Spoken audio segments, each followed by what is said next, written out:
Hello and welcome to Squib TV. I'm Samuel Layton, joined by James Cartwright, and today we're going to be talking about... We're giving a review of Week 1.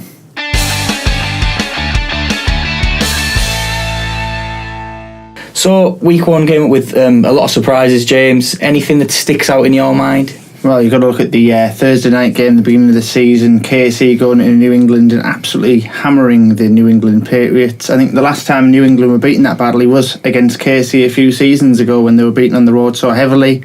People were discussing crisis at New England. What do you think? Well, first of all, I just want to apologise to Squib TV viewers. If you saw a video last week that was titled "Congratulations to the Pats," obviously we did record it prior to the game, so we didn't know, and obviously like most NFL fans we assumed it would be a Patriots win. Crisis in New England, I think that's a word that shouldn't be thrown around lightly. I think a crisis, you'd be assuming that the team was on a massive downfall. Edelman's out, Brady's older, and it's not like they were playing the Colts. They're playing the Chiefs, a team I've backed personally to get to the Super Bowl this season. So I don't think it's a crisis at all. I was saying to you on the way here, you look in the Premier League, Chelsea got beat by Burnley. People say, is that a crisis at Chelsea? They look like the same old Chelsea the next game. So I think that New England, we could see the same sort of thing. I don't think that Tom Brady and the Patriots are down and out just yet. Yeah, and I think it was more a reflection on the quality of this Chiefs team. I think offensive-wise, Alex Smith was looking like Tom Brady out there. I didn't know which one was Alex Smith, which was Tom Brady. Kareem Hunt, one of our players of the week. What a performance from the rookie, coming in and giving another option. There's a lot of pace in that KC Chiefs side. And, I'm looking forward to watching them throughout the season. Yeah, like James said, Kareem Hunt, one of the players of the week. We'll get back to him later on. But yeah, it was New England 27, Kansas City 42, which is a very flattering scoreline for Kansas City, but they did deserve that victory. We'll just give you a run through of some of the games. We've got the scores in front of us, so we'll have a look at any big games or any big moments we want to talk about. First one I'm going to go to Baltimore at Cincinnati. Bengals were a team I think both tipped to win that game. Yeah. I certainly did. Bengals, one of the teams we expected to do okay this season. Although the success train has well and truly left Cincinnati, the Bengals are still a side that we thought would be decent. Dalton, Green, 3 decent running backs, and they didn't score a point against Baltimore, and Baltimore beat them 20-0 on the road. What do you think about that one, James? I think we're going to give the Baltimore defence credit for that performance, but you've got to look at Andy Dalton again and say, why are you performing so poorly? Why are you why are you throwing interceptions? What are you doing? Where are you going to move forward? He's got to take this season and really try and dominate, but I just see a quarterback that hasn't got anything there. Yeah, I think one of the things we were saying about Andy Dalton prior to the season was he's very much one of those guys who will do a job. Is he going to be the guy who goes out there on the road and wins a playoff game? Off the back of this performance, I don't even think he's going to win a playoff game at the Paul Brown. I don't even think he's going to have a chance to play in a playoff game at the Paul Brown. If he continues the way he's started this season, I'd be surprised if he was playing there next season, looking at some of the QBs that are in the college game. If I'm honest, I think the Bengals look like the worst team in the AFC North if we're going just by the weekend's performances. Yeah, next on our list, another surprising game, we've got Jacksonville 29, Houston 7. Houston went with Tom Savage, benched him at half-time. Deshaun Watson looked a little bit better. I don't really think he's got a full grasp of the offense yet, but a little bit more of an exciting player. But Jacksonville, what about that defense? One sad note, obviously, Allen Robinson out for this season as well with a knee injury. But Jacksonville, they can cope without him anyway, I think. Yeah, the Jacksonville Jaguars very much living up to the hype that I gave them before the season. I was very excited about this side. Leonard Fournette comes into the running back position and does as well as you could have imagined, everything you'd hoped for from him. Blake Bortles not throwing it too much, not putting themselves at risk. Defensive-wise, you've got to look at Calais Campbell. What a debut he had. Fantastic debut. Performance. This is a side They've instantly won the hardest game in their division, arguably, from the first game. Yeah, potentially the team that I tipped to go and win that division. Just want to give Bortles a bit of credit, actually. He looked like an experienced quarterback, looked like a guy who's handling the ball well. A lot of that criticism he received off-season and last season seems to have grown up a little bit, maybe having an experienced guy like Tom Conklin around as the GM, maybe making him look a bit better. As obviously having someone like Fournette to rely on as well is going to get the hard yards. Jacksonville looked like a decent team in that division. A game I don't want to really talk about, Jets 12, Buffalo 21. Jets did well to get on the scoreboard in my opinion. Yeah. Really poor side. we'll talk about Pittsburgh 21-18 Cleveland. You're a Steelers fan. I mean, did the Browns ever worried at any point in that game? Potentially at times they were coming on to us. They looked like a better side than they had been in previous seasons. Kaiser looked good, but the defence was dealing with him. Sacked him about 7 times, I think. TJ Watt, what a performance from him, coming in with a sack and 2 sacks and an interception. So he fills in the void left by Lawrence Timmons. Offensive wise, I don't really think they were ticking as well as they can do. I think the fact that Le'Veon Bell was away for all that time, haven't really worked together too long, but it's a win to start the season, and hopefully they'll ease into and win some more games. Yeah, I mean, for the Browns to put up 18 points on the Steelers' defence and then to lose by only 3, and obviously that's without Myles Garrett, the first round pick, the first overall pick, the guy we had as one of our players to watch last time. Obviously, our predictions of things to watch last time were quite off, but Myles Garrett, he will return, and hopefully he'll bring a bit more of excitement to the Browns. But the Browns look good for me. We will talk about Atlanta and Chicago just very briefly. Atlanta 23, Chicago 17. Chicago late chance to win the game, 4 throws that 3 drops basically. Jordan Howard drops it, I think Josh Bellamy dropped it, and there was another drop, I think Howard again, and then Glennon sacked on 4th down. Good performance by Atlanta. The Bears for me were impressive though. Yeah, I think this will be a story for a lot of Bears games this season. I think they're just missing that edge to really get them over the line in these sort of fixtures. And you've got to look at the Falcons getting a win there. A difficult place to go, as I said on the preview show last week. Good performance from the Falcons getting the W there. Yeah, win is a win, and it doesn't matter how they come. Philadelphia 30, Washington 17. I think a flattering scoreline for Philadelphia. I think the game was closer for a long period of time. A late fumble, was it Fletcher Cox who ran it in? Yeah, I'm getting the nod there. So yeah, Fletcher Cox ran the fumble recovery in. I don't really want to talk about this game too much, but a nice good win for Philadelphia. Nelson Aguilar looked really good. Carson Wentz looked really good, taking off from where they left off last season. So fingers crossed for Eagles fans, especially with one of the other games, the New York Giants only getting 3 points against Dallas, who scored 19. So we may as well talk about that one. Did you see anything in that game which Odell Beckham was missing? I mean, that's the only thing that I can think of in that one. Well, yeah, Odell Beckham was missing, and that's the big thing for the Giants. They literally don't have anything else. I mean, I'm expecting Sterling Shepard to step up more. Brandon Marshall, where was he? He made 1 catch. It was going to be the first time since 2006 he hadn't made a catch in a game, and he got one in garbage time just to make it up. So, I mean, Eli Manning, what's he doing? The offensive line's not there. They seem to struggle early on. When they play badly, they play really badly. Yeah. One positive for Cowboys fans, Ezekiel Elliott's ban seems to have been lifted, at least for the time being, so he managed to get a nice chunk of points. If you drafted him in your fantasy leagues, good move. Probably one of the best running backs in the league at the minute as well, especially after obviously the sad news that David Johnson is out. So we'll move to Arizona and Detroit. Arizona looked like they were in the game, losing 23-35 to Detroit. Matt Stafford, 4th quarter comeback. It's in the stars, isn't it, really?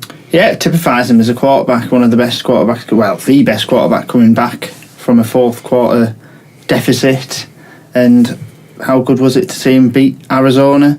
Potentially this side, throughout the course of the season, you know, if they're down in games, you'd always back them to come back, and that could help them when they come to the playoffs. Yeah, I mean, 2 players I want to mention on the Detroit for the Detroit team. Amir Abdullah looks fit and healthy, getting a few yards at the running back position. Kenny Golladay, rookie wide receiver, he's an extra pair of hands that Matt Stafford can throw out and reach to. So I think that's they're a pretty decent team, Detroit. I'm looking forward to watching them this season.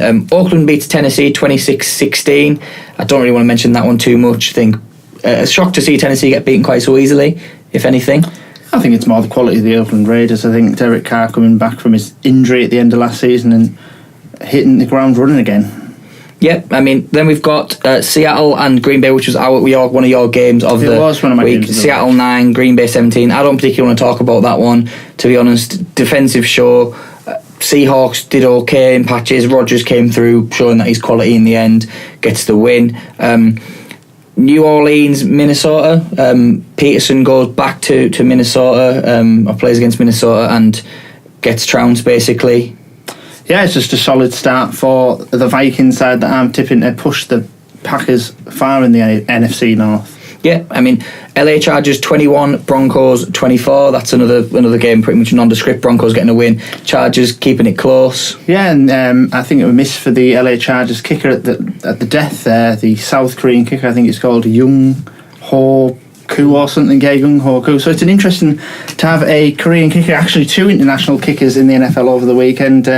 Someone filling in for Janikowski, the Raiders kicker, the Italian. I can't remember his name, but he's an Italian guy. But it's good to see these international players in the league. Put every kick straight through the middle as well. A few games we haven't gone through. I just want to mention Carolina 23, San Francisco 3. Obviously, as a Panthers fan, really solid performance. Carolina's defense pushed them through. McCaffrey didn't look massively spectacular, but the rest of the Panthers, Cam was off as well, but the Panthers defense carries them through. Hopefully if the offense can get firing, that'll be good for them. I also want to talk about the last game, I believe, that I've not mentioned. Indianapolis Colts 9, LA Rams 46. What do you think about that? Jared Goff, what a start. Cooper Kupp makes a one-handed grab in that game, gets a TD. I mean, the Rams team look decent, don't they? And this is without Aaron Donald, arguably their best defensive player. Yeah, there's an instant connection there between Jared Goff and Cooper Kupp. And instantly from watching this, it looks like Jared Goff has learnt the offense. He looks like he's learnt to be an NFL QB over the course of the off-season. As for the Colts, I think they're in a battle not to finish bottom in their division. I think they really look terrible. I mean, if Scott Tolzien's going to be the QB, they're going to lose every game for the next few games. Defensive-wise, they just don't seem to be addressing it. They kind of remind me of a AFC version of the Saints, where season after season they're not dealing with this leaky defence, and it won't be the first time they'll be conceding over at least 35 points in the game this season. Yeah, so I mean, just to shout out to the Rams defence there, what a great performance from them. Colts fans, I know you don't like me. The Colts didn't particularly do very well there, so I mean, but I think very, very harsh reflection. I think if Andrew Luck was in the game, it would have been much closer. Obviously, stupid coaching decision not to throw the challenge flag early on when the Colts got a legitimate TD that was chalked off. So to be honest, I just think that the Rams look quite good, and Todd Gurley looks like an NFL running back again. Yeah, looks like back. A threat. Players of the week, James. We mentioned Kareem Hunt really early on. What did you make of the young rookie in starting in place of Spencer Ware? It's pace, and he's a brilliant replacement for the years gone by that they've lost. Who was the running back they had years ago? Jamal Charles. He just went out of my head, and he was the exact guy I was thinking of. They've needed a running game, didn't really have it last season, but he gives them pace, he gives them catching out the backfield, catching going forward. I think his TD, one of his second TD or something, Alex Smith threw it quite far, and so he's basically a receiver of that one. And then just another option other than Tyreek Hill. I do like the KC offence. I was thinking about this just before I came out. I was thinking they weren't really that impressive last season, but you're thinking about the options now. Tyreek Hill, you've got Kareem Hunt, you've got Spencer Ware to potentially come back into the side. And the guy we were talking about the other day as well, Albert Wilson. Yeah, Albert Wilson guy reliable. Makes a lot of catches in between the numbers. But yeah, Kareem Hunt, the most yards from scrimmage for a rookie for a long time. I can't remember the exact date, but I think he got 246 yards overall in that game, which is, you're talking QB numbers there.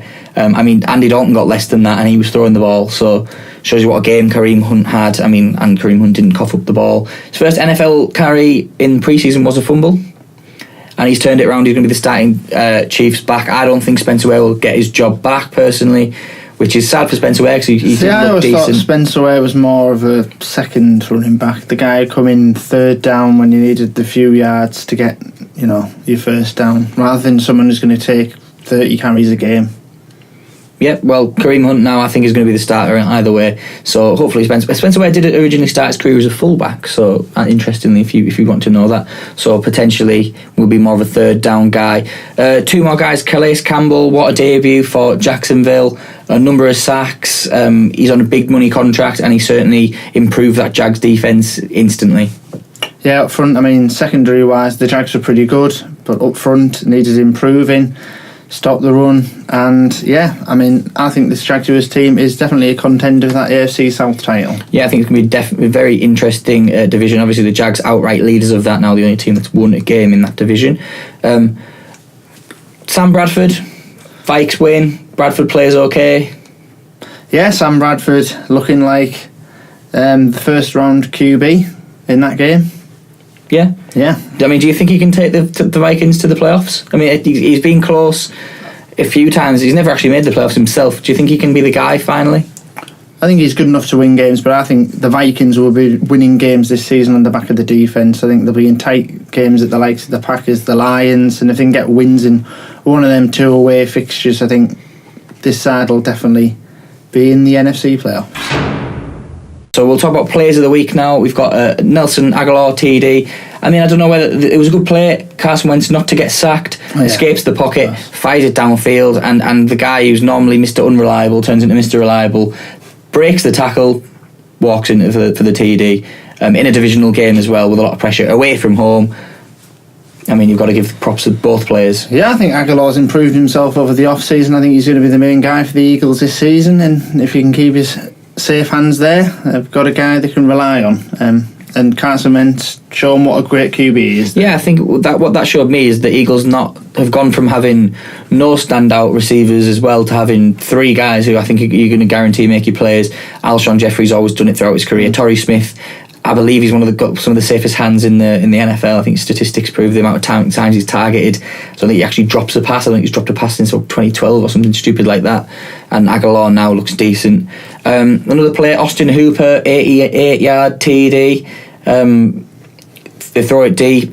Matt Ryan looks like he's getting sacked. Throw it fairly deep, and he stiff arms a guy, runs all the way down. Austin Hooper from a tight end as well. We don't really expect to see that sort of athletic play.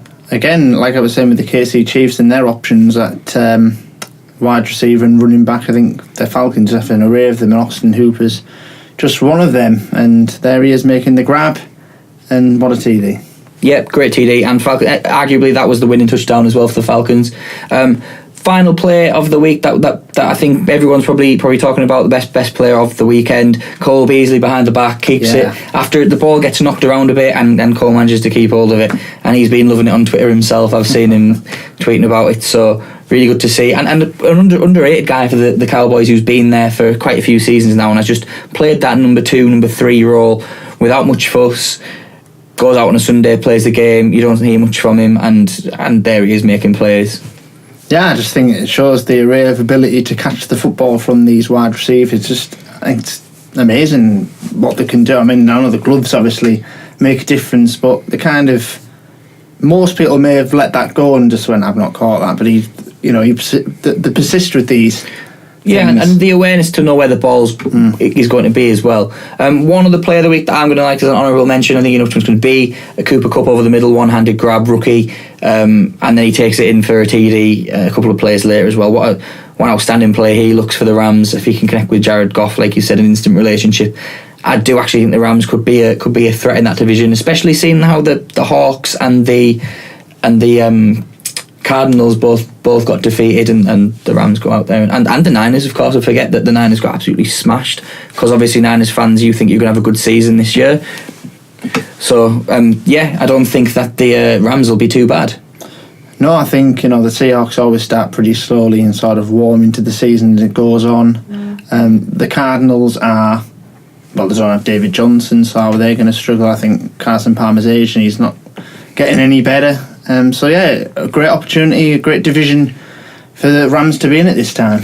Yeah, I mean, is there anything else you want to add, James? Or I think we'll wrap up the review show and we'll bring you another preview for next week. Bring you another preview for next week. Yeah, thank you very much for watching. We've been Squib TV. Don't forget to follow us on Twitter. Comment, subscribe, like the video. Thank you very much for watching. It's a touchdown.